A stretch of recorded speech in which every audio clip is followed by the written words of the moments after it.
Friday, Saturday, and Sunday, these 3 days, that there are 300 prophecies were fulfilled. But I said, the whale that got away. Jesus spoke about Jonah and the whale. That miracle he didn't fulfill. I said, the one that Jesus gave himself with his own mouth.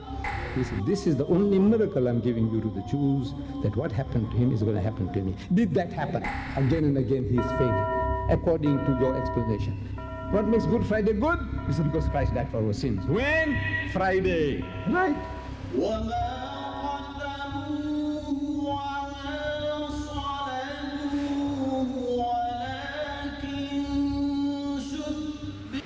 من الشيطان الرجيم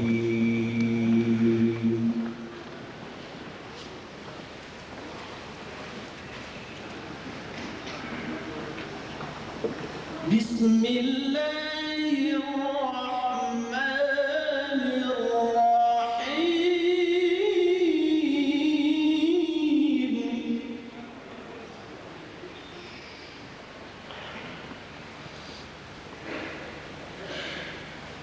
وقولهم إنا قتلنا المسيح عيسى ابن مريم رسول الله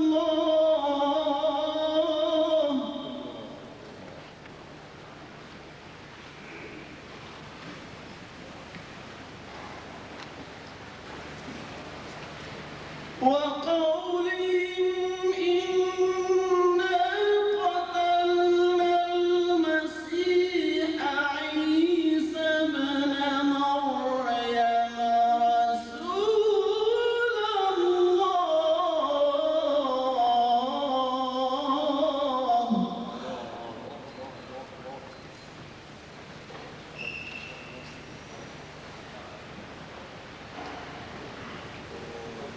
وما قتلوه وما صلبوه ولكن شبه لهم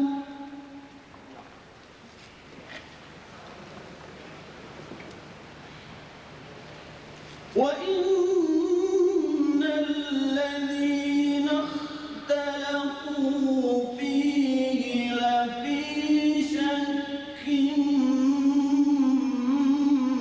منه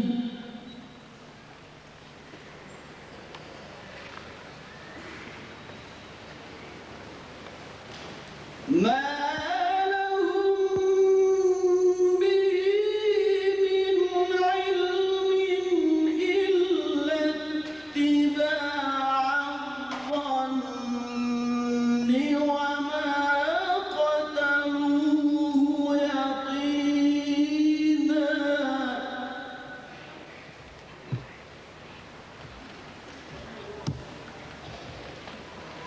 بل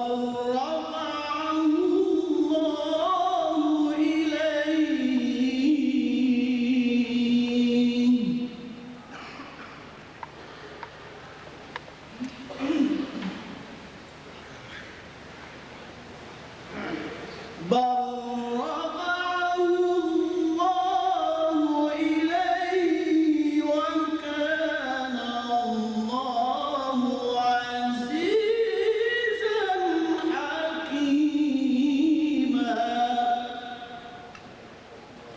صدق الله العظيم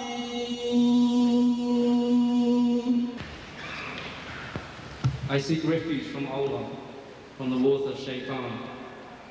In the name of Allah, the most compassionate, the most merciful, that they said and boast, we killed Christ, Jesus, the Son of Mary, the messenger of Allah, but they killed him not, nor crucified him, only a likeness of what was shown to them.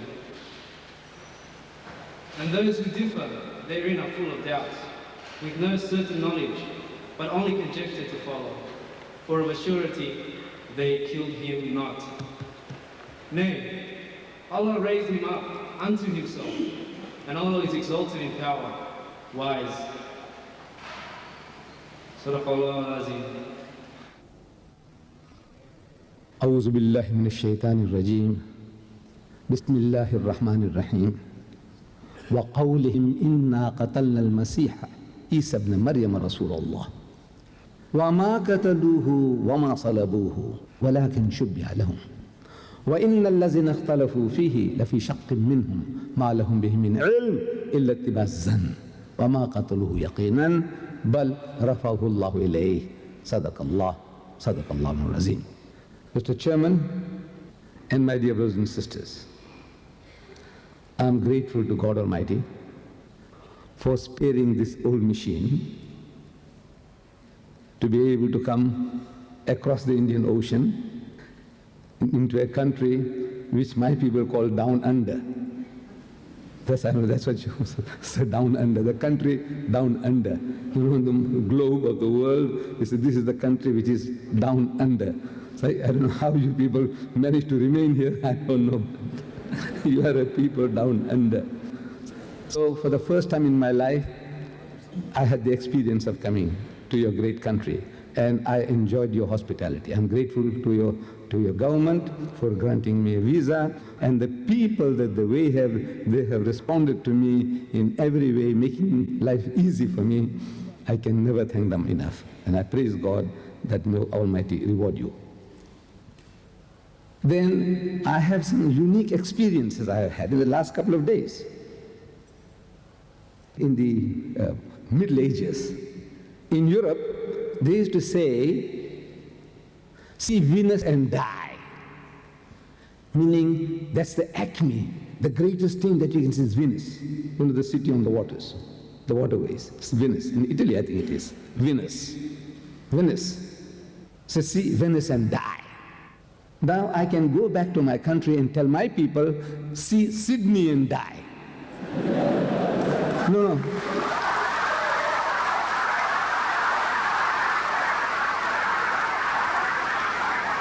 No, this is not just to flatter you, my brothers and sisters. By God, that's not my intention. I have seen something in your country which the biologist and the zoologist can't classify. Something that is neither fish nor fowl, it's not a reptile, it's not a mammal, it's not a bird. What is it? What is it? I saw and I glorified God. Because the Quran says when I see something like that, I am to say, فَتَبَارَكَ اللَّهُ أَحْسَنُ الْخَالِقِينَ. So glory to God, the best to create. Here is something that He has created which nobody can classify. And you have it on your doorstep. What is that? Anybody who's got the answer, just please put up your hand. I'll give you this videotape. I want you to tell me you have something here that nobody can classify. Platypus, yes. Give it. Yes, it's a platypus. You know, it has a bill of a duck. Seems like a duck. It lays eggs. That's a bird. But it lives in the water like a fish. And it gives milk to its babies. That's a mammal. Who feeds that little infant with milk? Is it a fish or a fowl or a mammal? What is it? The scientists have not been able to classify. And I say, I glorify God for having seen it. And so many other things I saw in your zoo, which at every step I said, فَتَبَارَكَ اللَّهُ أَحْسَنُ الْخَالِقِينَ. So glory to God, the best to create. فَتَبَارَكَ اللَّهُ أَحْسَنُ الْخَالِقِينَ. So glory to God, the best to create. So I'm going to tell my people, see Sydney and die. It's a beautiful place to visit, and die here too. Coming to the subject of this evening's talk, as it was advertised, Easter, a Muslim viewpoint. What makes Good Friday good? That's the question in the advertisement. What makes Good Friday good? I want some Christian gentleman or lady to tell me that. And I will present them with this book, this Encyclopedia of Islam, the Holy Quran, 2,000 pages, text translation commentary. I want to present it to somebody who will give me, I want a Christian, an answer from the Christian. What makes Good Friday good? But as our believing Jesus Christ sacrificed himself for our sin. Great, great. I wanted this simple. I said that Christ died for our sins. But you said that. You said that. In so many words, that is the answer. This is yours.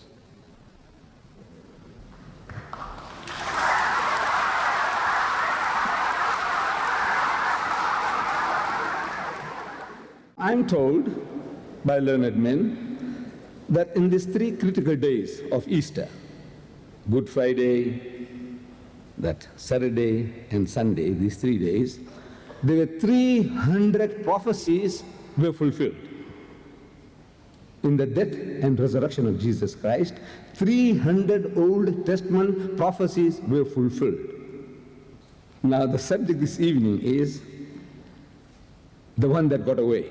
You see, I'm an angler, catch fish. And the greatest thrill is in telling people, say, well, I brought these few fishes, for the wife to fry. We enjoy it. But you say, the one that got away, the one that didn't catch, which was such a big blopper, That, the thrill, the one that got away. So I said, here is the fish that got away. And that fish happens to be a whale of a fish. You have heard about Jonah and the whale. Who doesn't know Jonah and the whale? Everybody knows, even little children. You know Jonah and the whale. So, but the whale that got away, Jonah's whale, got away. You see, the only prophecy made directly by Jesus Christ about what was going to happen. And in that, he gave the example of Jonah.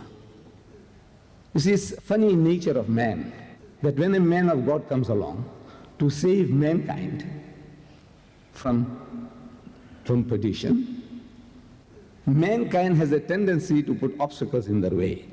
They want that man of God to show them a sign, some miracle, some circus tricks. Do something, man, that which I can't do, then I think I'll give you credit that maybe you are a man of God. That is the sickness of man. Instead of listening to the man, what the man is telling you, whether it's good or bad, no. I want you to perform some tricks. Can you stand on your head? Can you stand on your head? Can you put your legs in the air? What? Can you stand on one hand? No, this is what mankind is looking from this man of God. So we find this sickness, it's common in the Holy Bible, in the New Testament, in the Gospel of St. Matthew. We read that when Jesus Christ claimed that he was the Messiah, the anointed one, translated Christ, the Jews were not satisfied with his bona fide. So they came to him. Matthew chapter 12, verse 38, 39, 40. They come to him and they say, Master, to me sarcastically. They were sarcastic. They didn't mean it. Master, in the Hebrew language, Rabbi, Maulana, Sheikh. This is what they said.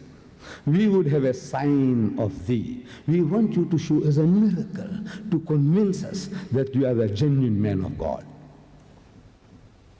This was uncalled for. So Jesus reacts very strongly, very strongly. He said, an evil and adulterous generation seeketh after a sign, and there shall no sign be given unto it. An evil and adulterous generation. In modern language, I don't use modern terminology for that. You can think as you like. An evil and adulterous generation seeketh after a sign, and there shall no sign be given unto it, except the sign of the prophet Jonah. For as Jonah was 3 days and 3 nights in the belly of the whale, so shall the Son of Man, meaning himself, so shall the Son of Man be 3 days and 3 nights in the belly of the earth. The only sign, the only miracle I'm giving you about my bona fide is the sign of Jonah. The miracle of Jonah is my miracle. And I'm asking again, what was that sign? If any Christian can tell me that, I have another volume to give away. I want a Christian to answer that. What was that sign? The sign of Jonah. What was that sign? Any Christian, please, put up your hand, and I will call you. Maybe you are right. You might have it at the first shot. Any Christian to tell me what was that sign? The sign of Jonah. Nobody? One second. Yes, my son. Jesus was killed, and after 3 days he rose again from the dead. No, the sign of Jonah, which means what? The miracle of Jonah. Sign means a miracle. Not road sign. Stop, yield, go. Not road sign. Sign here, in the French Bible, the word is miracle. Miracle. That's the right word. In English, miracle. But the English Bible says sign. The French Bible says miracle. Yes, my son, finish that. So, no, we want something that what was the miracle of Jonah, which he is talking about. Now, you, my brother.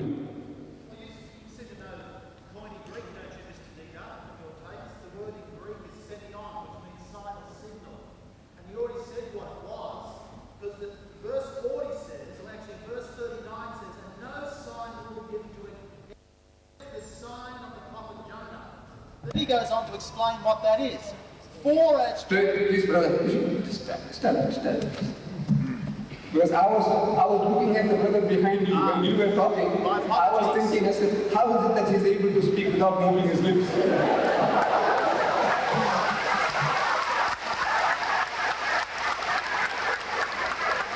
the mic. Yes. You'll have to allow me the opportunity to explain it, but I don't want to be cut off. No, we want an explanation. You say, what was that sign? Not a lecture, a simple... I don't want to be interrupted, okay? Because I want the truth to come out. And I thought Mr. Josh McDowell had explained this to you, and most Muslims don't know. Now, please. My dear brother, please. Look, a simple, look. Your eye, brother, please listen to me. Look, there was a gentleman, straightforward answer. There was another gentleman, straightforward answer. Now, you bringing, wait, listen to me now. You talking about Josh McDowell. Do these people know about Josh McDowell, what you're talking about? So, the scripture, I quoted you the verse, and he said, listen to me. I said, Jesus said, my sign is the sign of Jonah. What happened to Jonah is my miracle. His miracle is my miracle. I'm asking, what was that sign? Okay, I shall read it to you again, Mr. Deedat. You don't have to read it to me. I know your whole Bible upside down.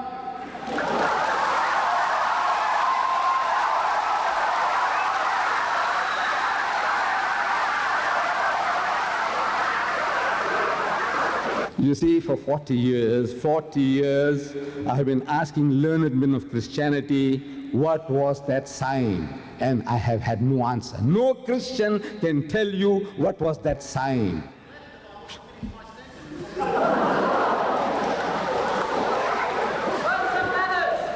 Please, it's enough. What was that sign? I said, you see, very easy. You have to go to the book of Jonah. The sign of Jonah, you have to go to the book of Jonah.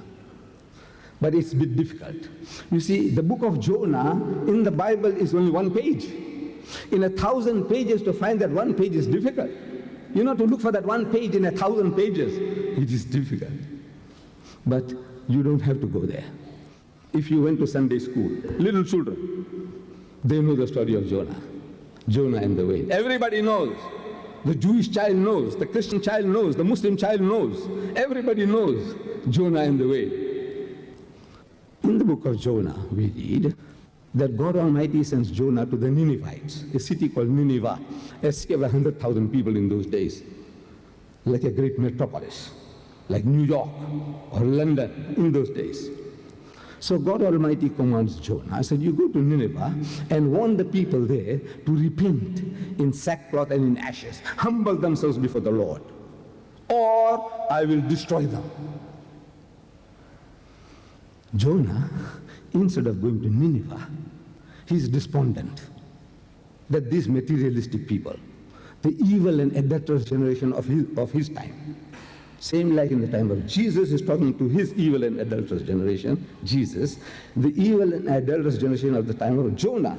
He said, that evil people, they will not listen to me. They'll make a mockery of me. So instead of going to Nineveh, he goes to Joppa. It's modern Jaffa in Israel. Jaffa, modern Jaffa. And he takes a boat and is running away. At sea there's a storm. And the storm is not subsiding. And according to the superstition of the mariners, that anybody runs away from his master's command, he creates such a turmoil at sea. So they began to question, who can be responsible for this? Jonah realizes that he is the guilty man, because God Almighty told him to go to Nineveh, and as a prophet of God, is a soldier of God. He must listen to whatever God tells him. He has no right to be presumptuous. So he's running away. He's running away from his master's job. So he volunteers. He says, look, I'm the guilty man. I'm running away from master's command, and God wants to kill me. And in the process, he's going to sink the boat to kill me. But you innocent people will die. It is better for you that you take me and you throw me overboard. God is after my blood, and he'll be satisfied. You people will be safe. These mariners, also a fantastic group of people, they say, no. Since you entered the boat, we have seen you ever prayerful. Maybe he had that rosary, hallelujah, hallelujah, hallelujah. He's ever devoted to God. While he was in the boat, he said, no. You are a good man, you are a godly person. We can't imagine you being guilty of such a crime. We have our own system of discovering right or wrong. And that is called a system of casting lots. It's like tossing the coin, head or tail, head or tail. So according to that system, they discovered that Jonah was the guilty man. So they took him and they threw him overboard. The book of Jonah. Take 2 minutes to read, but you don't have. This is everybody, every child knows this. Every Christian knows this. So they threw him overboard and the storm subsided. Perhaps it was a coincidence, but the storm subsided. I'm asking the question, when they threw Jonah into the sea, was he dead or was he alive? Thank you. See, I know sometimes if you said he was not alive and make you to change, it would have been difficult. So I would have said, before you answered it, I have said, look, I want to make things easy for you to get the right answer. Because once you get the wrong answer, I have to move heaven and earth to make you to change the position. To convince you that you were wrong. So I would have made things easy for you to get the right answer by telling you that, look, Jonah volunteered. He volunteered. He says, throw me. And a man who volunteers, you don't have to strangle him before throwing. You don't have to break his arm or limb before throwing. No, the man volunteers, he says, throw me. Why you want to kill him? Why you want to break his jaw? Nothing. So then I would have asked you, was he dead or was he alive? And unanimous, 100% you would have shouted, alive. I'm asking the question, when they threw Jonah into the sea, was he dead or was he alive? Thank you. See, I know sometimes if you said he was not alive and make you to change, it would have been difficult. So I would have said, look, before you answered it, I have said, look, I want to make things easy for you to get the right answer. Because once you get the wrong answer, I have to move heaven and earth to make you to change the position. To convince you that you were wrong. So I would have made things easy for you to get the right answer by telling you that, look, Jonah volunteered. He volunteered. He says, throw me. And a man who volunteers, you don't have to strangle him before throwing. You don't have to break his arm or limb before throwing. No, The man volunteers, he said, throw me. Why you want to kill him? Why you want to break his jaw? Nothing. So then I would have asked you, was he dead or was he alive? And unanimous, 100% you would have shouted, alive. Because look, the man volunteered. One who volunteers, you don't have to maltreat him. Do you? He says, no. So he was alive. Right answer. Right answer. Any child would have answered that. A fish comes and gobbles him. Dead or alive? Alive. Let me hear again from you all. Alive. Yes, yes. From the fish's belly, he prays to God for help. Do dead people pray? Do dead people plead with God? Do they? No. So what was he? Dead or alive? Alive. He's alive. He's alive. Alive. On the third day, the fish vomits him on the seashore. Dead or alive? Alive. And it is the mightiest miracle in the whole Bible. This is the mightiest miracle of all in the Bible. This is a miracle 3 times over. You see, when you throw a man into a raging sea, he ought to drown. He had to die. If he died, it's not a miracle. A fish comes and gobbles the man. A fish is not a respecter of person. He says, you know, you are Jonah, you are a prophet of God. Gently. Not fish. No fish will ever do that. You know, how a fish gets a bait, big bait, big. It's going to have a big bite. You'll kill the man. If he died by the fish, it's not a miracle. It's not a miracle. If he didn't die, it's a miracle. Heat and suffocation in the whale's belly. 3 days and 3 nights, he ought to die. He ought to die. If he died, it's not a miracle. But he's alive. Third day vomiters. He goes into the sea alive. He comes out alive.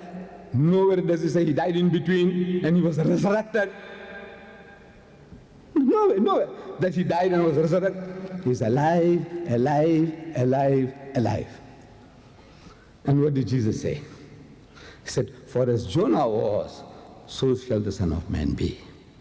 The miracle of Jonah is that he's alive 3 times over.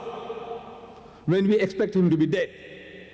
When we expect the man to be dead, he's alive, he's alive, he's alive. Jesus, he said, my miracle is the miracle of Jonah. Now, I'm asking the Christians, that Jonah was alive for 3 days and 3 nights in the whale's belly. Everybody's agreed.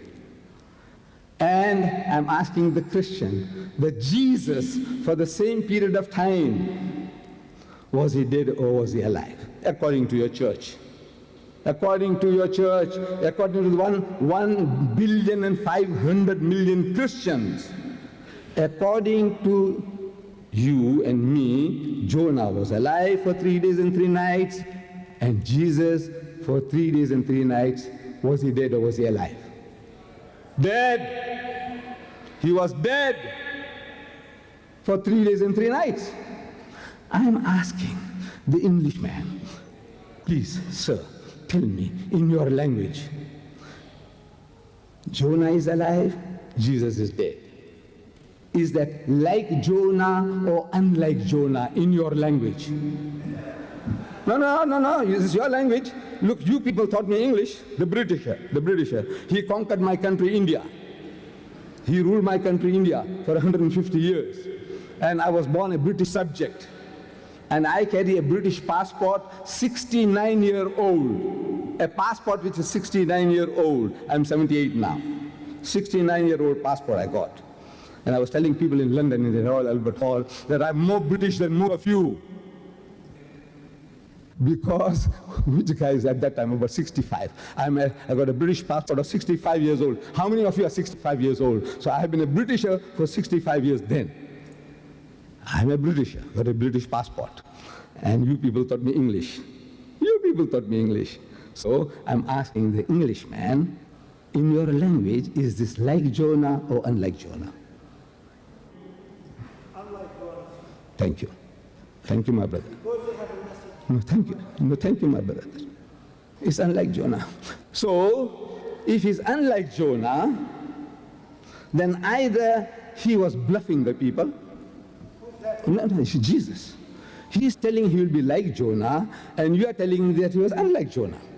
So either he was lying, bluffing, deceiving the people, or you have misunderstood. One of the two. Either he was lying, he was bluffing his way through, or you have misunderstood.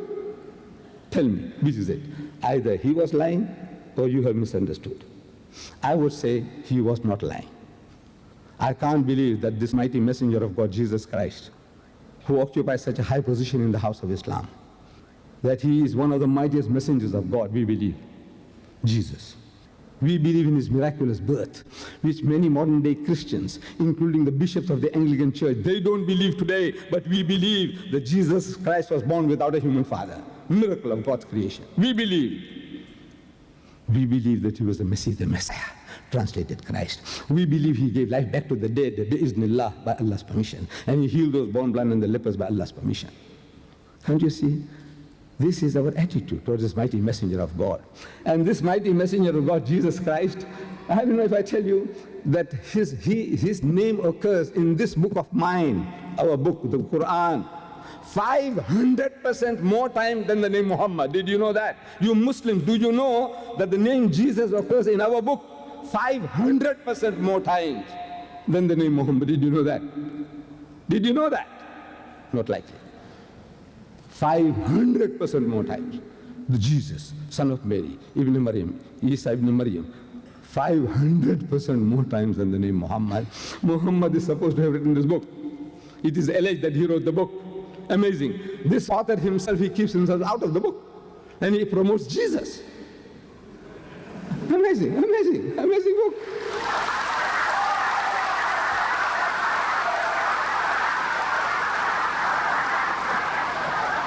Just by the way, His Holiness the Pope, John Paul II, he has just written a book called Crossing the Threshold of Hope by Pope John Paul II.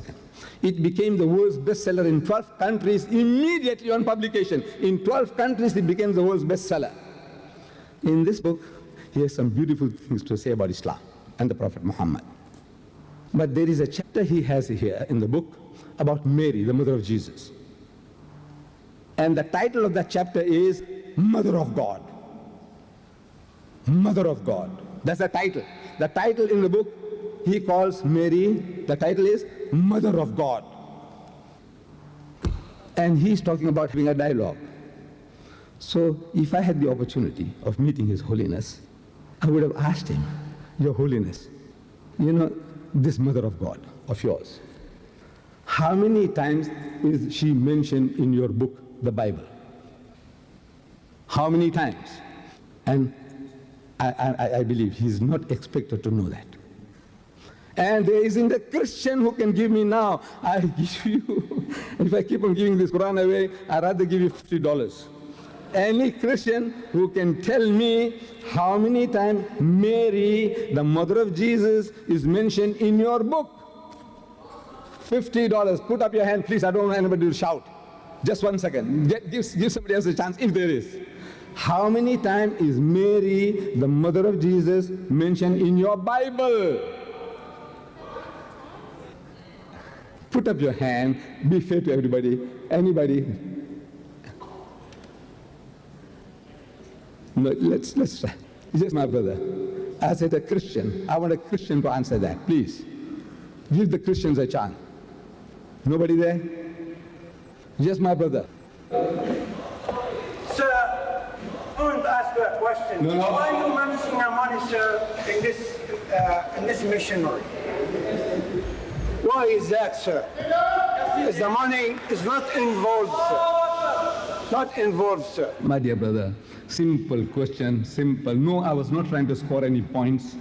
I said, how many times is Mary, the mother of God, your mother of God, Mary, how many times is she mentioned in your book? I said, the Pope is not likely to know that. It's not a part of his training. I don't blame him for that. I don't blame him for that. But I'm telling you now, there isn't a Christian born who can give me that offhand. There isn't.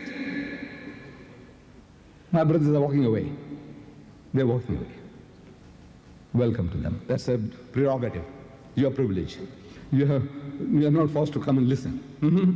If you think it's too heavy for you,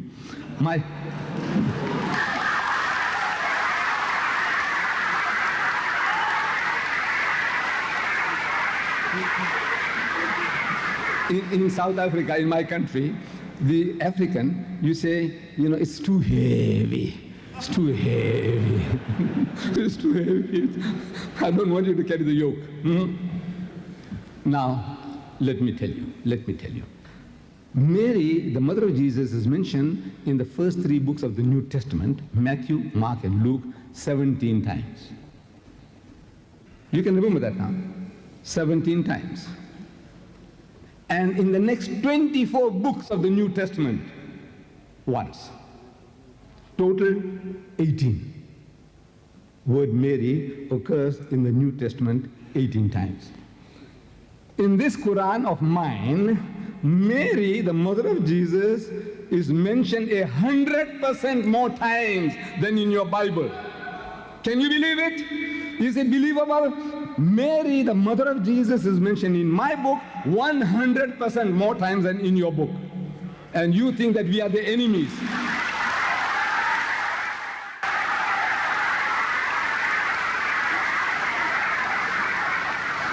Actually 32. Actually 32. It's almost 18 times 2 is 36, this is 32. It's near enough. I said 100% more times. It's like a figure of speech, but 32 times as against 18. This is the relationship. And there is a chapter in the Quran in honor of the name of the mother of Jesus Christ. The name of the chapter is Surah Maryam, meaning chapter Mary. In your Bible, of the Roman Catholic 73 books, Mary is not one of them. In your Protestant Bible, 66 books, Mary is not one of them. You have Genesis, Exodus, Leviticus, Numbers, Deuteronomy, Matthew, Mark, Luke, John, Peter, Paul. Mary is not one of them. Admit it is not there. In my book is enshrined Surah Maryam with the greatest respect in honor of the name of the mother of Jesus Christ. There's a chapter in the Quran. And you consider us to be the enemies. No. Are we trying to be funny? No. There is a different point of view, and His Holiness the Pope talks about having a dialogue. Talk, man, talk. Learn to talk. Share your ideas. Disagree. Argue vehemently. But at the end, he said, well, this is your point of view. I don't follow that. I don't accept that. I keep on believing what I believe. But I said, well, I can see your point of view. That is all. That is all that we want. We don't want to convert you just like that. No. You said, I see your point of view. I see how your mind is working. Okay, that is all. That breeds tolerance. Wanting to know why this Muslim is behaving like that. He passes a butchery with a pork pig hanging and he wants to spit. And you're getting offended. You have a right. This is because your mouth is watering. They're pork chops. You're seeing the pork chops, your mouth is watering. And this guy is spitting. And why does he do that? To offend you? No. He's programmed. The Muslim is programmed, brainwashed, that this is a filthy, dirty animal. You don't eat it, you don't rear it, you don't touch it, you don't keep it. But he's programmed. So he's reacting to his programming. So once you know, you become tolerant. Now I can see why you're spitting. You say, not spitting to spite me. You're not spitting to spite the Christian who's walking with you. No. This is just happening to you. It happens. So this is dialogue. Once you know, you become more tolerant. Even you disagree, but you become more tolerant. Now, the clever Christian tells us that, you see, this miracle of Jonah, Jesus wasn't talking about dead or alive. He was talking about the time factor. Look, listen. Jesus says, for as Jonah was 3 days and 3 nights in the belly of the whale, so shall the Son of Man be 3 days and 3 nights in the belly of the earth.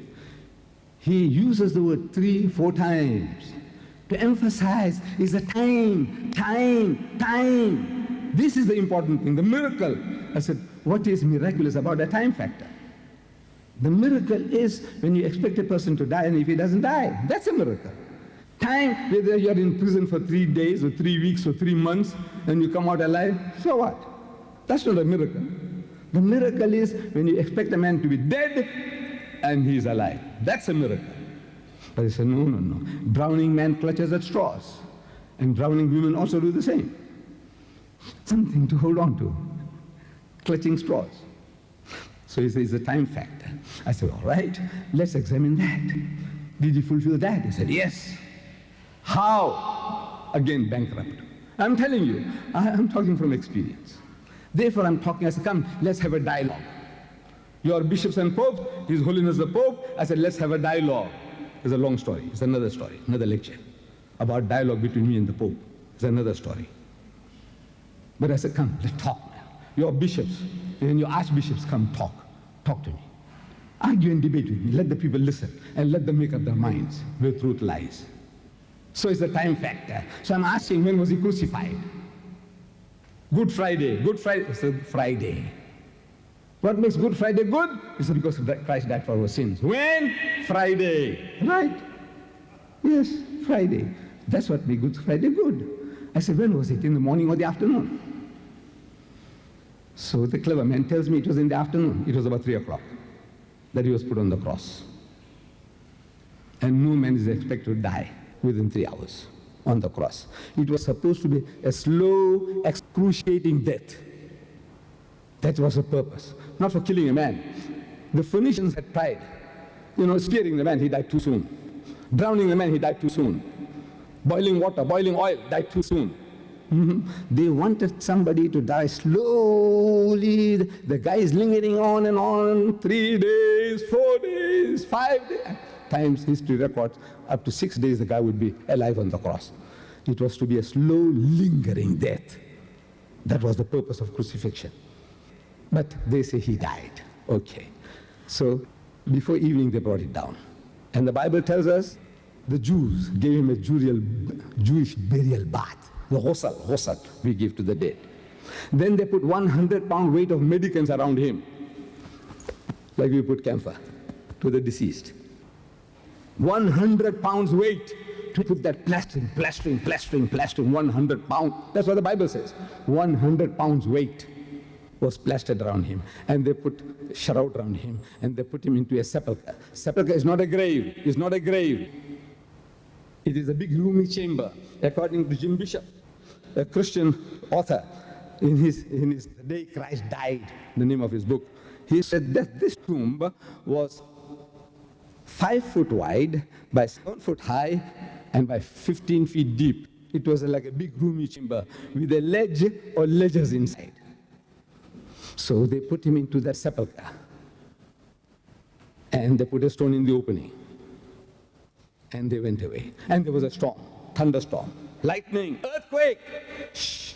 Everybody would enjoy their Roman holiday. Everybody runs away home. You don't want to get wet. An earthquake. Sure. All these things to chase people away. Giving helping hands if they were there to help him, to secure him, to save him. All right. Let's not go into details. So by the time they brought the body down, hurry. They were in a hurry to put him up. Now in the Bible, and they were in a hurry to bring him down because of the Sabbath. Because on Friday at sunset, it is the Sabbath, Yom Sabt. It's the night comes first, then the day. In Islam, night and day. Ramadan starts. See the moon? Night. Ramadan first night. You see the moon? Ramadan starts. You see the moon? Stop fasting. Same thing to the Jews. At sunset, the day changes. Not the Westerner, 12 midnight. Damn it all, you wait till midnight to see the day is changing. But that's your system. That's your system. 12 midnight. You say now it's 1 a.m. 1 a.m. in the morning. So, right. So they brought the body down. And they put the body into the grave, into the sepulchre. Sepulchre, not a grave. So, Friday night, supposed to be in the grave. Saturday morning, the Bible doesn't say when he came out. Saturday morning, he's still supposed to be in the grave. Watch my fingers. No tricks of the hand, the side of the hand. The guy in the circus, he's clowning and he's doing this and that, and he's deceiving you with his movements of his fingers. No, watch here, watch mine. Friday night, he's supposed to be in the grave. Saturday day, he's still supposed to be in the grave. Saturday night, he's still supposed to be in the grave. Sunday morning, the first day of the week, when Mary Magdalene goes to the tomb is empty. This is exactly, I'm reading your Bible word for word, verse for verse. Friday night, he's supposed to be in the grave. Saturday day, he's supposed to be in the grave. Saturday night, he's still supposed to be in the grave. Sunday morning, the first day of the week, Sunday morning, not Monday. Sunday morning, the first day of the week, when Mary Magdalene goes to the tomb is empty. So I'm asking, how many days and how many nights? Come, look. It's very simple. Well, by God, no, if your eyes are not, you're not short-sighted, you can see. How many nights and how many days? Huh? 2 nights and a day. Look, Friday night, Saturday day, Saturday night, Sunday morning, he's not there. 2 nights and a day. What did he say? For as Jonah was 3 days and 3 nights in the belly of the whale, so shall the Son of Man be 3 days and 3 nights in the belly of the earth. He said 3 and 3.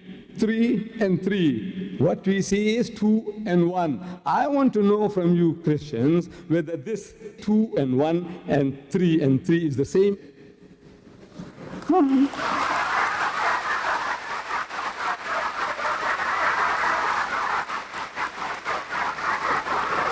Do you know even an Einstein can't help you? No Einstein can help you in this. Look at this man's simple exercise. 2 nights and a day. He said 3 and 3. 3 and 3. He repeats it 4 times. And he's only giving you 2 and 1.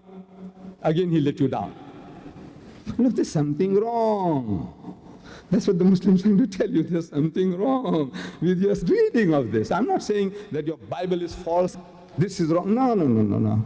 I don't say that. I said, you English people, man, you English-speaking people, you gave me your Bible in the King James Version, and I like that English. I liked it. I like it. And now I read that Bible you gave me, and I see that it's exactly opposite of what you're telling me. Believe me, exactly opposite. Friday night, he's supposed to be in the grave. Saturday day, he's still supposed to be in the grave. Saturday night, he's still supposed to be in the grave. Sunday morning, the first day of the week, when Mary Magdalene goes to the tomb is empty. This is exactly, I'm reading your Bible word for word, verse for verse. Friday night, he's supposed to be in the grave. Saturday day, he's supposed to be in the grave. Saturday night, he's still supposed to be in the grave. Sunday morning, the first day of the week, Sunday morning, not Monday. Sunday morning, the first day of the week, when Mary Magdalene goes to the tomb is empty. So I'm asking, how many days and how many nights? Come, look. It's very simple. Well, by God, no, if your eyes are not, you're not short-sighted, you can see. How many nights and how many days? Huh? 2 nights and a day.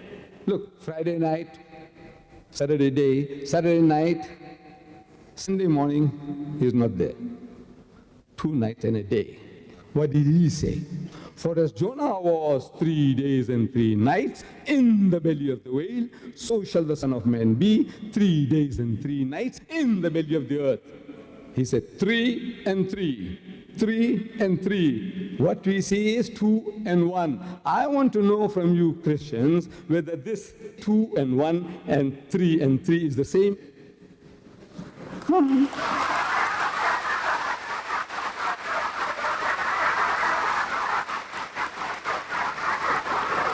Do you know even an Einstein can't help you? No Einstein can help you in this. Look at this man's simple exercise. 2 nights and a day. He said 3 and 3. 3 and 3. He repeats it 4 times. And he's only giving you 2 and 1. Again, he let you down. Look, there's something wrong. That's what the Muslims are trying to tell you. There's something wrong with your reading of this. I'm not saying that your Bible is false. This is wrong. No. I don't say that. I said, you English people, man, you English-speaking people, you gave me your Bible in the King James Version, and I like that English. I liked it. I like it. And now I read that Bible you gave me, and I see that it's exactly opposite of what you're telling me. Believe me, exactly opposite of what you are trying to tell me. I read it, and that's how I understand. So I'm asking you, is this like Jonah or unlike Jonah? Is this 3 and 3? Is this the same as this? I'm asking you. Look, I'm trying to be clever, funny. No, that's what I said. Look, this is what you are telling me. I read this. This is what I find here. You explain that to me now. You explain that to me. As a Sunday morning, first day of the week, Mary Magdalene goes to the tomb. So I'm asking, why did she go there? The Bible says to anoint him. The Hebrew word anoint is masah. We do also masah. You know, every Muslim, we make wudu, ablution. And in the ablution, what we do? We wet our hands and what do you call that? Masah. Masah means to rub.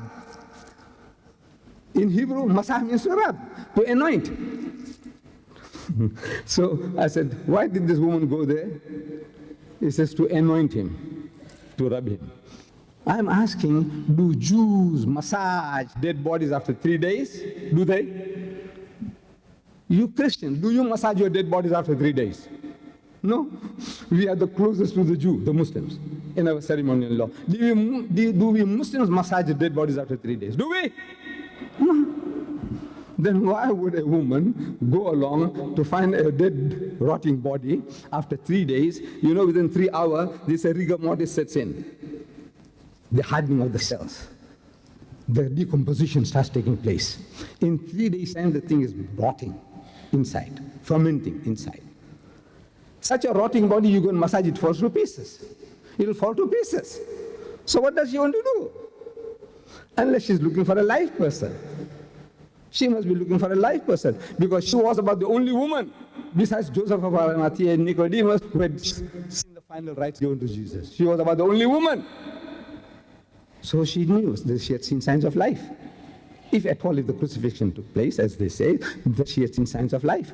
That after 3 days she is returning to give him treatment. She's worried about the stone. That now what am I going to do with the stone? And when she reaches the tomb, pleasantly surprised, she finds the stone was removed. It was already removed. So she looks inside the cave, in the cave, and she finds empty. So she starts to cry. It's an anti-climax to what she had expected.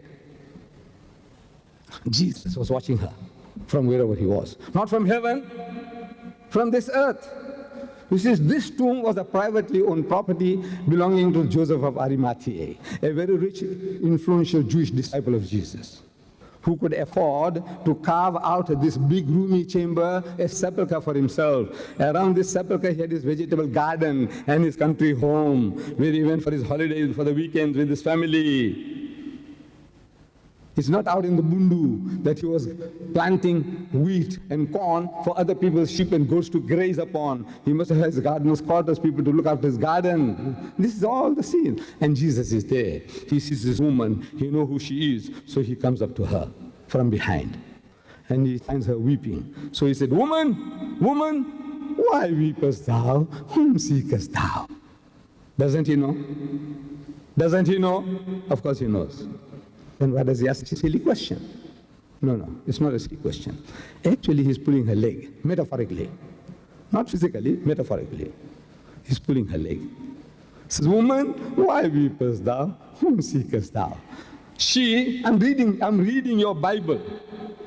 She supposing him to be the gardener. I'm asking, why does she suppose he's a gardener? Do resurrected bodies look like gardeners? Huh? That we all, when we are resurrected at the end of time, everybody wakes up as a gardener. So the wife doesn't know that whether this is a husband or father or grandfather, everybody is a gardener. Her son, she doesn't know who's who. Is that how it is? No, the resurrected bodies will be yourself. Everybody will be able to recognize you. It will be the real you. So why does she suppose he's a gardener? I said, because he's disguised as a gardener. Why is he disguised as a gardener? What for? I say, because he's afraid of the Jews.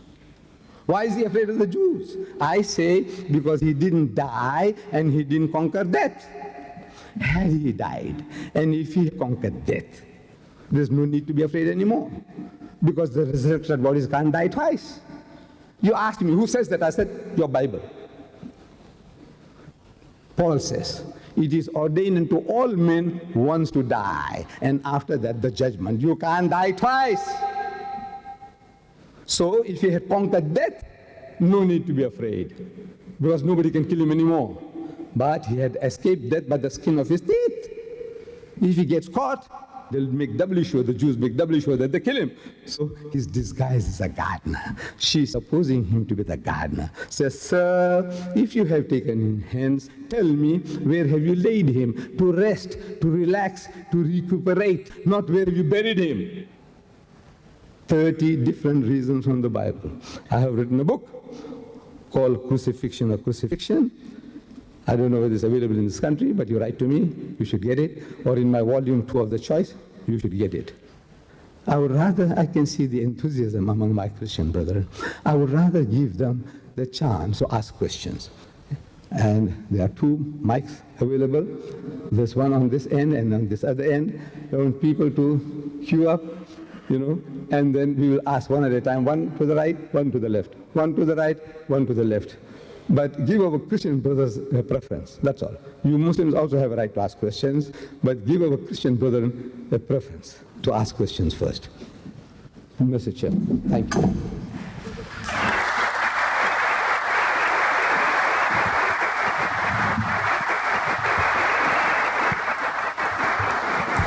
Thank you. To start question time, would you please queue along the outside aisle? So once again, I'd ask you all to show your appreciation. Some takbir for Shaikh Deedat. Allahu Akbar. Allahu Akbar. Allahu Akbar. Well, we have a number of people ready to ask questions. I'll hand the microphone over to the Sheikh. Which side do you want to take first? We'll take, because this brother happened to be the first. I admire him. I should congratulate him. You were the first man to get up for asking questions. You have the first chance, my brother. Right, sir, that question I'm going to ask you from the Quran, and I will read it in Arabic. So please, for this English spoken, it's very hard to translate it for me. If anybody, he can translate it, all by me, after my reading, go ahead. My brother, I make it easy for you. I make it easy for you. I gave you the Quran already. No, you own the Quran already. Open that Quran and read it in Arabic and read it, the translation. Look, I gave it to you already.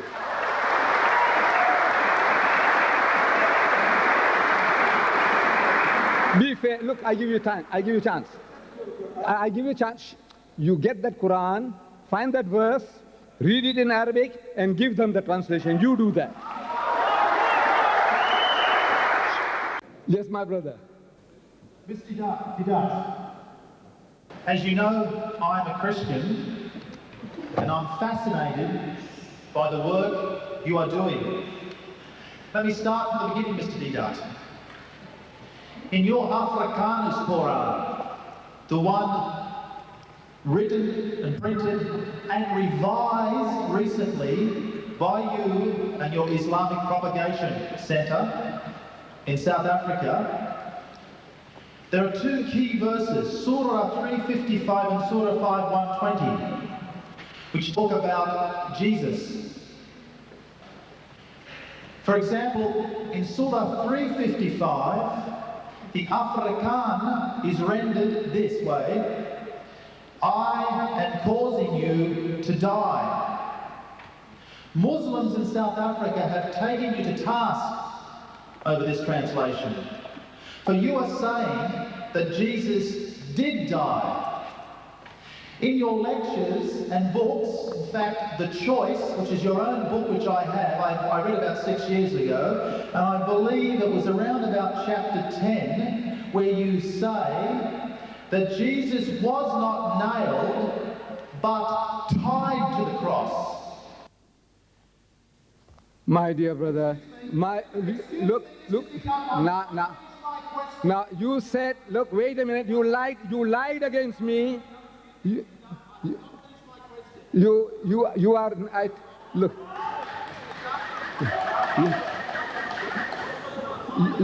You lied against me. More than one lie you uttered already. I'm telling you, you lied against me more than once already, and I will not allow you to continue lying.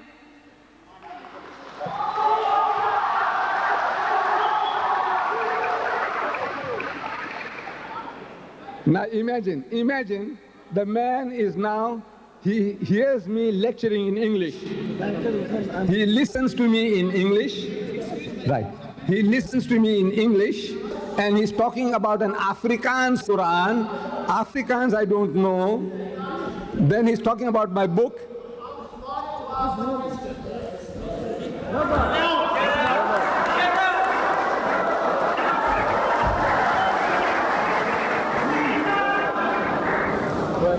Just my brother. No.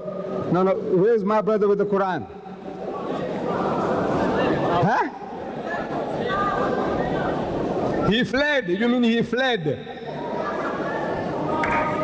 Look, nature, Allah made it. Allah set him up to answer the question right and get the Quran. Look.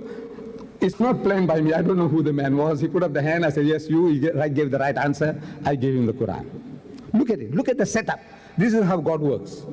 He is the first man to ask question. He wants to read it in Arabic because he's an Arab. Okay, he's entitled to. Now he wants somebody to translate for him. So why do you do that?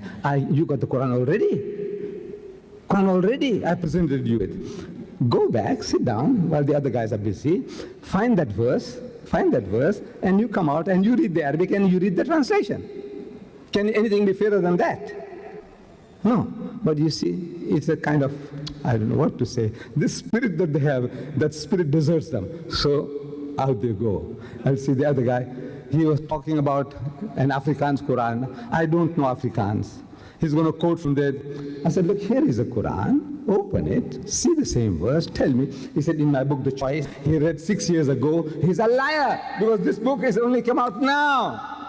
Choice. No. Lies upon lies. So I said, now look, here's my brother. You talk about the choice. Here's the choice. Find that chapter and verse where I say Jesus died, that he was not nailed, but he was tied. Did I say that? I'm saying these are the Christian theories. One Christian sect or denomination says this, the Jehovah's Witnesses say that. These are your theories. These are your artists who are drawing these drawings about Jesus being nailed, Jesus being tied up with ropes. That's not mine, so I give you the choice. I said the Jehovah's Witness says, no, he was put on a stake, and he was standing like this, not like that. I said, look, these are the choices I'm giving you in my book. The choices I'm giving you in my book. Now you take the choice. What happened? Because your Christians are telling me all these variant things about what happened to Jesus. Now he said, I said, no, I didn't say that. You said, I said, it's a choice. I said, here's the choice. Come on, find it and read it to the people. No, man, amazing. Yes, my son. First of all, I just want to say you were referring to many of us Caucasians as Englishmen. I've been here for 200 years and I'm Australian, so I'm not an Englishman. That's just one other point there.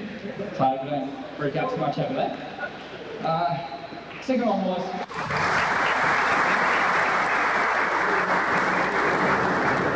Just 1 second. This might entertain you. You see me, I'm a brown Englishman.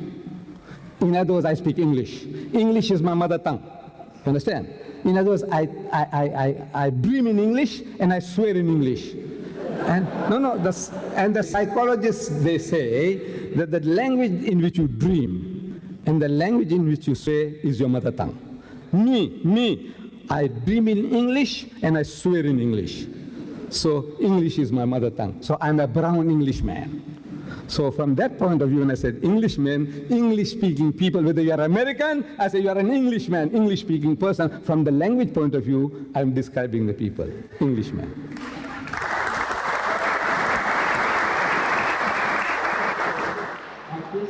I guess that if you're saying that you're an Englishman, then I must be. No, I'm a brown Englishman. Right. First of all, just with the, we were looking tonight at Matthew chapter 12 and the sign of Jonah. And you quite rightly pointed out that there were some things in Jonah which are similar to Jesus and some things which are different. For instance, Jesus is crucified while Jonah is thrown in the sea. That's different. There's a very big difference in that Jonah is disobedient and runs away while Jesus is obedient, so that's a fairly big difference. And the other one is Jonah goes to the Gentiles, the foreign countries, while Jesus does his ministry within Israel. So there are a few differences. And you quite rightly pointed out that the significance with the Jonah event is on time, on the 3 days. I read the Bible all the time. I've actually spent part of my holidays, I read the Quran, and so I take the scriptures very seriously. But I know that in order to get the full picture of something, you have to read all of it. You have to read the whole book. So I just want to read a bit more of Matthew, where Jesus speaks again about the 3 days.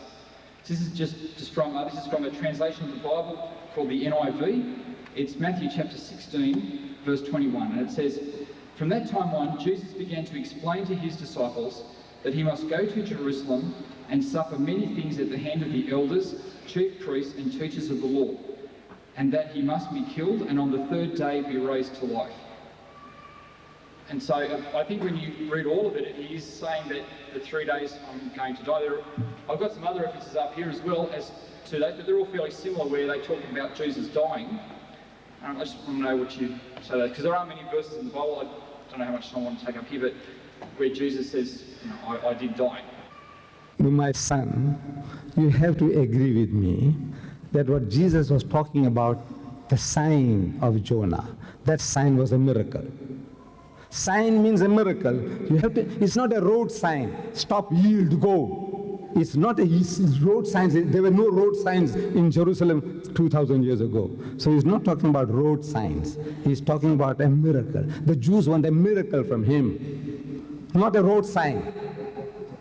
So Jesus said, my miracle is that of Jonah. And then what the miraculous thing about Jonah is that we expect him to die 3 times over, and he didn't die. You see, if I had a gun and I lose my temper and put 6 shots through you, to your heart, and it's shattered, and you die, is that a miracle? Is that? But those 6 shots tearing your heart to pieces, and you laugh. It's a miracle? Yes, that's a miracle. That's a miracle. 6 bullets I put through your heart and you still laugh. That's a miracle. I'll be terrified of you. Do you know that? If that happened, I'll be terrified of you. So Jesus is talking that, look, the miracle mine is that of Jonah. What happened to him is going to happen to me. What happened to Jonah? We expect him to die. We expect him to die at every step. If he died, it's not a miracle. Jesus, if what they tell us about him, he also supposed to die.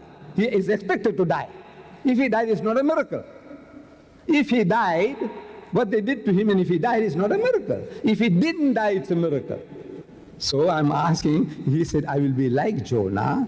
Jonah is alive, you agreed, and Jesus is dead. And that is in your language of the Englishman, it is unlike. In Zulu, I'm asking the Zulus, Goguba Jengo Jonah.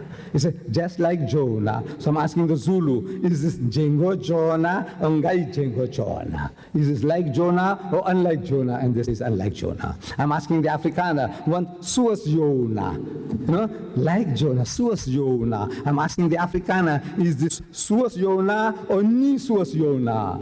In Arabic, it says, يا معلم نريد أن نرى منك آية فأجاب وقال لهم جيل شرير وفاسق. Very strong. In Arabic, this statement of Jesus is very, very strong compared to the English. It's جيل. This is the Bible is written by the Christian, by the way, not me. جيل شرير وفاسق يطلب آية ولا توطى له آية إلا آية يونان النبي لأنه كما كان يونان في بطن الحوت 3 أيام و3 ليال هكذا. The word I was looking for was hakaza, just like that. So I'm asking the Arab Christian, is this hakaza or la hakaza? Jesus and Jonah, is it hakaza, just like that, or la hakaza? He says, no, it's la hakaza. So come on, you prove now that this statement is is a revelation from God, the Holy Ghost inspired Matthew to write it down, then it is proving that Jesus is if I was a Jew, I'll never accept Jesus. As a Muslim, I believe in Jesus as the Messiah, one of the mightiest messengers, as a Muslim. But as a Jew, I said, look, this man was put to the test and he failed again and again. He's failing. According to the test that he himself lays on himself, he is a failure, he is an imposter, and as an imposter we killed him. I would have said that if I was a Jew. But as a Muslim, I say I believe that he was a true messenger of God, and you have misunderstood everything. You have misunderstood. May I just say something on that? You are right. If you were to shoot me 6 times through the heart, Right. and I was just still standing here, that would be a miracle. Of course. But if you were to shoot me 6 times through the heart and I was to die, be buried, and then I came back to life, that would also be a miracle. Right. So it still can be a miracle. First we have to certify that you are dead. Yeah? Well, if I was shot 6 times through the heart, I would be dead. That's what is assumed now. Now Jesus, look, 3 days after his alleged crucifixion, he goes to that upper room where they had the Last Supper. I'm giving you another proof that the man didn't die. Proof from his own mouth. He goes to that upper room where they had the Last Supper. And he goes in and he wishes his disciples in the Hebrew language, Shalom Aleichem. Same as Salam Alaikum. We say Salam Alaikum, the Jews say Shalom Aleichem. Same, means peace be unto you. And when he said Shalom Aleichem, his disciples were terrified. I'm reading a Luke that the disciples were petrified, terrified.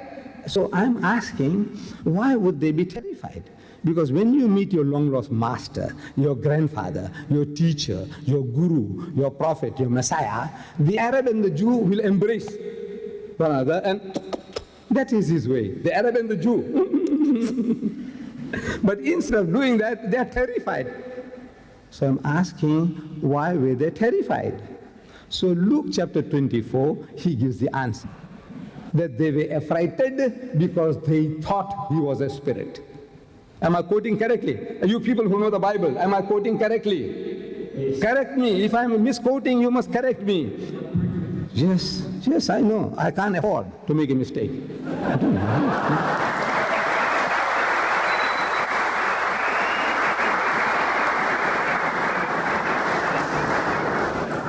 So I said, why would they think? And they thought he was a spirit. So I'm asking, did he look like a spirit? Did he look like a spirit? And everybody says, no. The man is a spirit when he didn't look like one. The Christian is puzzled. Why would they say that they thought he was a spirit when he didn't look like a spirit? So I said, look, I'll help you. I'll help you. You see, the disciples of Jesus, they had heard from hearsay people talking that the master was hanged on the cross. They had heard from hearsay people talking that he had given up the ghost, meaning his spirit had come out, he had died. They had heard from hearsay people talking that now he's dead and buried for 3 days. All that knowledge was from hearsay, people talking. Because Mark chapter 14, verse 50, he tells us that at the most critical juncture in the life of Jesus, all his disciples forsook him and fled. All. So I'm asking the brown Englishman and the white Englishman, sir, does all mean all in your language? Does it mean all in your language? Of course, all means all. All means all. So they were not there. They were not eyewitnesses or ear witnesses to the happening. They all had forsaken him. That's what the Mark tells, unless he's lying. You tell me he was lying. His Holy Ghost had deceived him too. He said all his disciples forsook him and fled. So they were not eyewitnesses or ear witnesses to the happenings.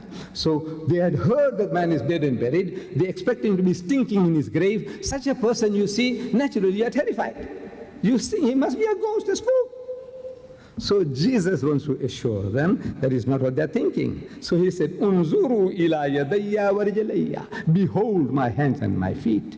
Inni ana huwa, that it is I myself. Hussuni wanzuru, he said, handle me and see. For inna ruha laysa lahu lahmun wa izamun. For the spirit has no flesh and bones, as you see me have.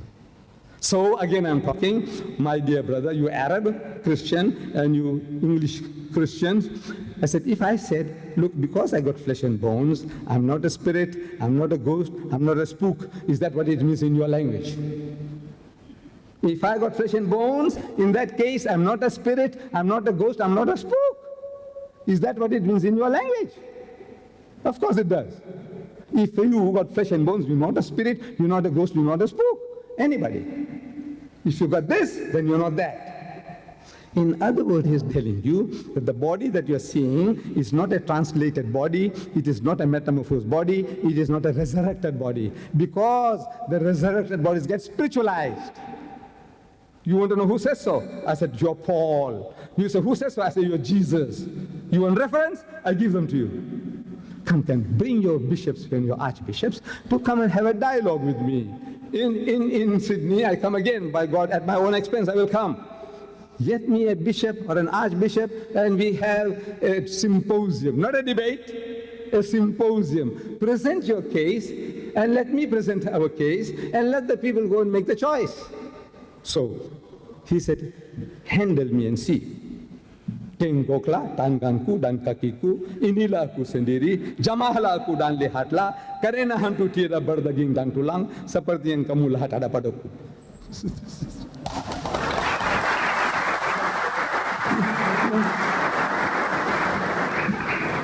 So they felt him. I'm reading your Bible. And they felt him. And they believed not for joy. It means they were overjoyed and wondered.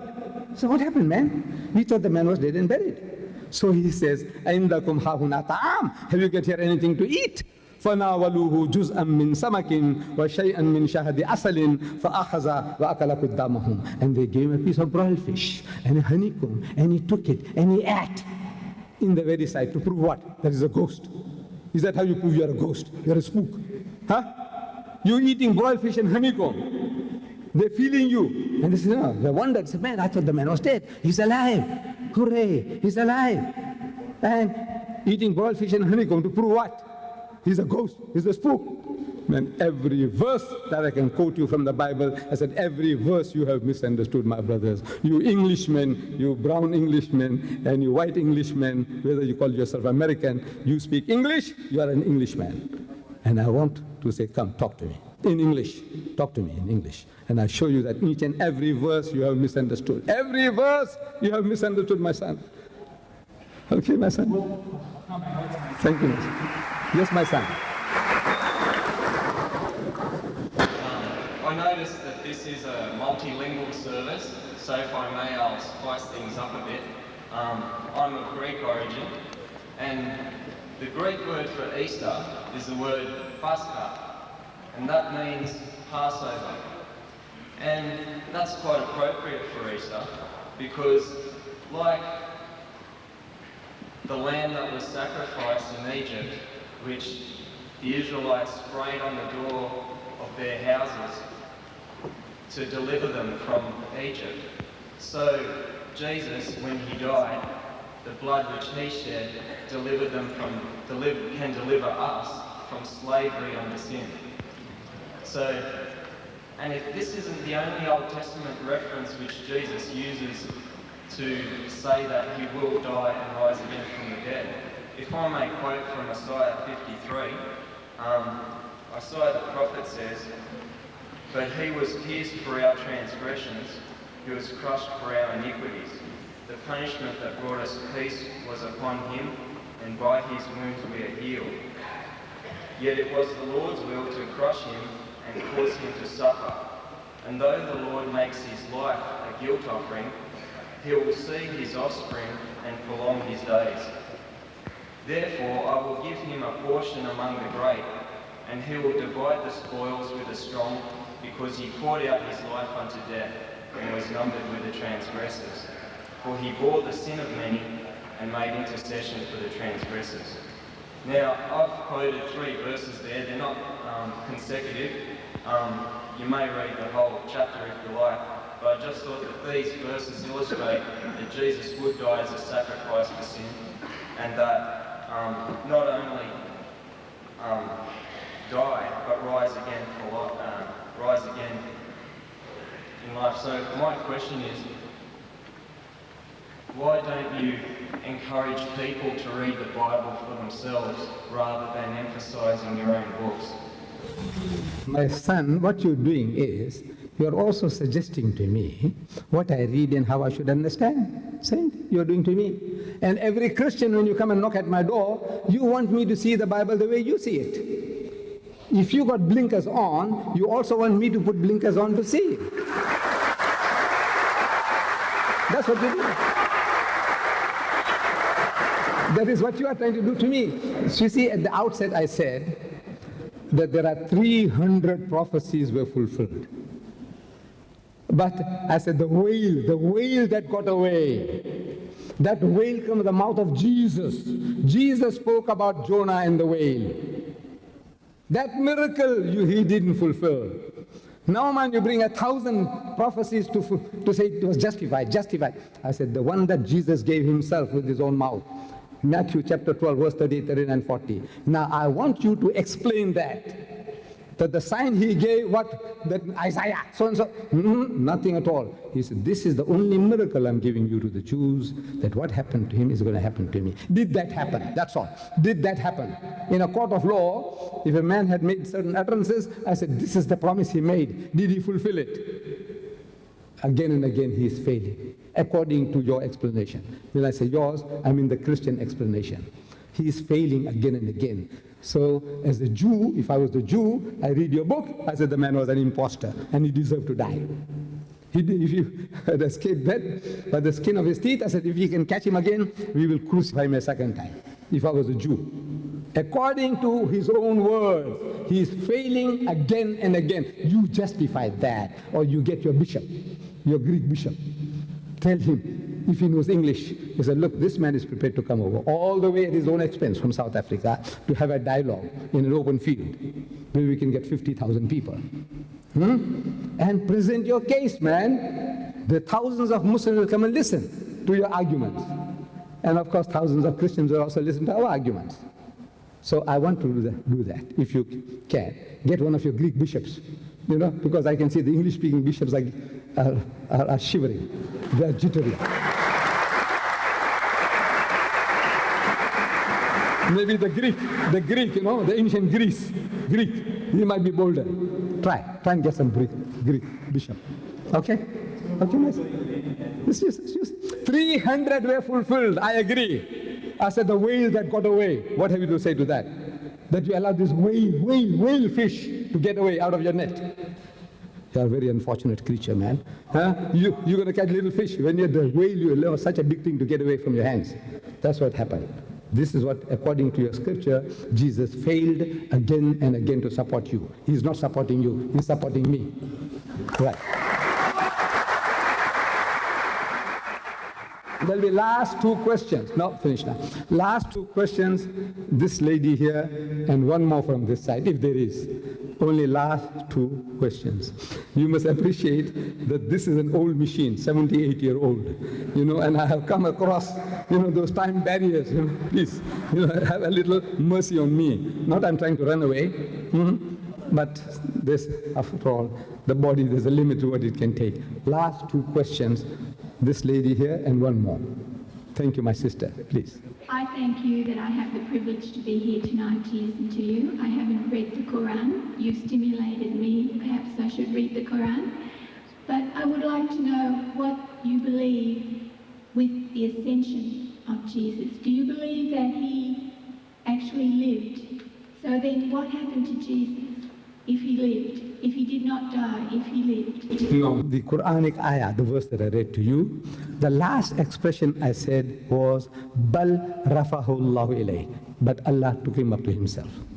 We Muslims believe that God Almighty took him up, saved him from that ignoble death and nakedness of the cross, because the people on the cross were absolutely naked. They didn't expect you to put a little loincloth around the man. The messenger of God, you say the Son of God, naked and bare before the world, flies buzzing around him. No. God Almighty didn't allow that to happen to his servant, his messenger, Jesus. God saved him and took him up. And I say he's coming back to just you.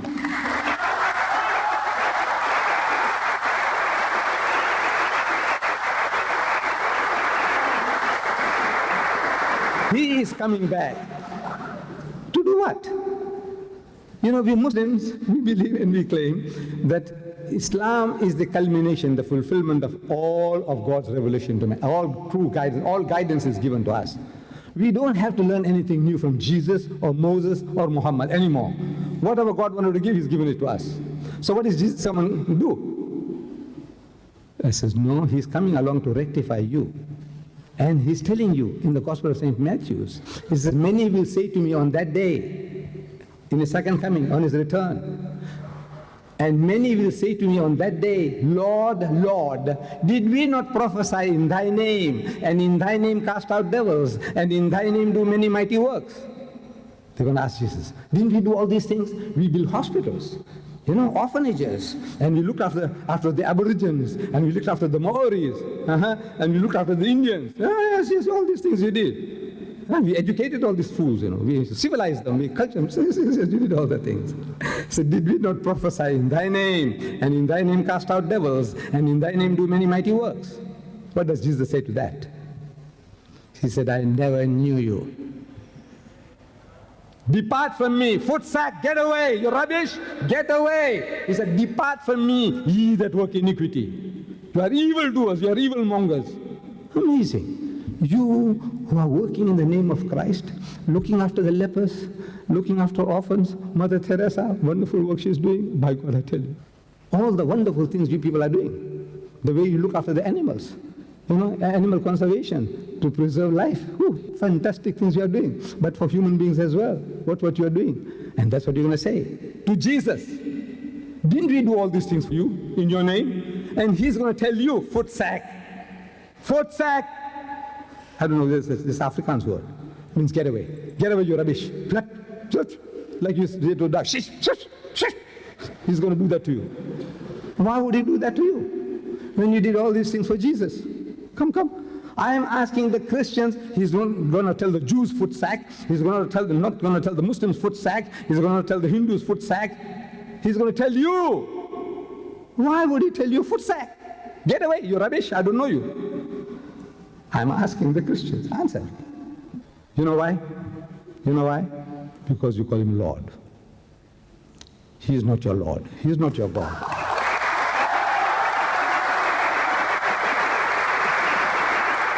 That's the reason. That is the reason. You make Him into a God. That's the reason you did all this. You bloody rubbish, I don't know you. Get away. You're not mine. You don't belong to me. Not to the Muslims, not to the Hindus, not to the atheists, but to the Christians. To the Christians and those who are claiming to be His followers. He's going to tell you, get away, rubbish, get away. I don't know, because you have made Him into a Lord God when He told you to worship the Father in heaven. He's telling you, come, I'll teach you how to pray, and pray like this, and He puts the words in your mouth. Like a little baby, like a little child, pray like this. Oh, our Father, which art in heaven, our Father, which art in heaven, including Judas, because Judas was in the group. He's the father of everybody, the sinner and the saint. He's the creator, Lord, cherisher, sustainer. Call Him Father, okay. Oh, our Father, which art in heaven, hallowed be Thy name, Thy kingdom come, Thy will be done on earth as it is in heaven. Where did He say the Father of Jesus Christ in heaven? Or Jesus Christ, my Lord, in heaven? Where? He said, this is how you pray.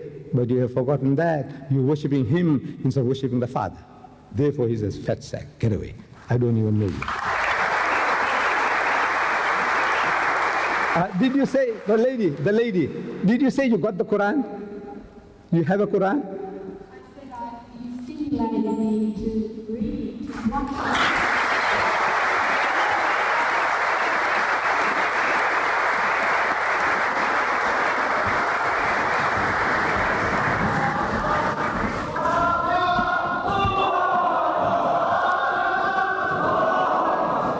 Yes, my brother, this will be the last question. Thank you. Dadaji, मैं आपका कदर करता हूँ. I respect you. I honor you. I'm not here to battle with you or fight with you. I honor you greatly. Thank you. I know you have understood me. I've spoken Hindi and Urdu. The only thing I want to ask you, one small question. Firstly, I'll say Sharab Pita Hu Magar Sugar Nahi Khata. My Indian, beautiful. It said that Christ lived for 1.5 days, according to what I read in the Bible during my school days, was he rose on, was it on the third day? Did he say 3 days or third day? He rose on the third day and ascended into heaven. But according to your country, I'm British born, but I'm not Indian, born Indian. According to your country of origin, the people claim there that Christ lived there with them after rising for 15 years or something and built St. Thomas Church, or enhanced it, I don't know. What sort of comments you have, Dali? No, you see, the Christian is not making an issue out of that. That Jesus went to India and he started the St. Thomas's Church. St. Thomas did the St. Thomas Church. Why would Jesus go and create a St. Thomas Church? He created a St. Jesus Church. It doesn't make sense, you see. But now, be as it may, our idea is that, look, nobody dies for your sins. Nobody carries your burden for you. You, according to the law of karma, what you do, you pay for. If you have done well, you earn a reward. If you have done evil, you pay the punishment. That is also Islam. You see, that we have to pay for our own sins. The soul that sinneth, it shall die. The one that sins will perish. The son shall not bear the iniquity of the father. The Bible says. The son means Father Adam. The son, we will not pay for what Adam did. Poor Adam, he made a mistake and he paid the full price. He paid the full price. We, his children, will not be questioned. He says, your father Adam, you know what he did? So God punishes us for that. He says, no, he won't do that. Neither the son bear the iniquity of the father. The father shall not bear the iniquity of the son, neither shall the son bear the iniquity of the father. God Almighty will not ask Adam, say, look at your children, 25 million sodomites. You call them gays in America. Your children, the bloody rubbish. What kind of children have you brought? No. God will not ask Adam, and we will not ask us what Adam and Eve did. The soul that sinneth, it shall die. That is the law of God. But if the wicked will turn from all the sins that he has committed, means he asks for forgiveness and repents, and do that which is lawful and right, he shall surely live. He shall not die. That is Islam. That is Islam. You pay for your sins, I pay for mine. Nobody pays for anybody's sins. But the Christian believes that somebody must pay for his sins. So he wants to pass the buck on to Jesus. Make things easy for himself. He can do what he likes, but Christ paid for it. And Jimmy Swaggart, he said, the greater the sin, the greater the redemption. What kind of redemption is this? Jesus Christ. I stole somebody's pin, and Jesus pays for that. For my parking ticket, he pays for that. What has he done? But for Hitler's sins, on account of him, 14 million people died in the Second World War. If Jesus pays for that, that is something. If he pays for Peter Sutcliffe, he raped and ripped 13 women, and Jesus pays for that, that will be something. Get the idea? The greater the sin, the greater the redemption. What philosophy is this?